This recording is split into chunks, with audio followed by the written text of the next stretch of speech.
خطوبة الفنانة ريم سامي شقيقة المخرج محمد سامي للمرة التانية بعد 6 شهور من فسخ خطوبتها الأولى، حيث احتفلت ريم سامي بخطوبتها على رجل الأعمال محمد المغازي، وده بعد 6 شهور من فسخ خطوبتها من رجل الأعمال أيمن هيمن.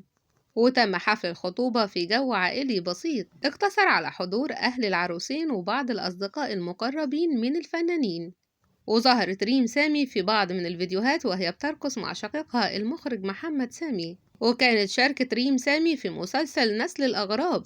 من بطولة أحمد السقا وأمير كرارة، كما شاركت في عدد من الأعمال الدرامية منها للحب فرصة تانية واللي كان من بطولة الفنانة داليا البحيري، كما شاركت أيضا في مسلسل البرنس.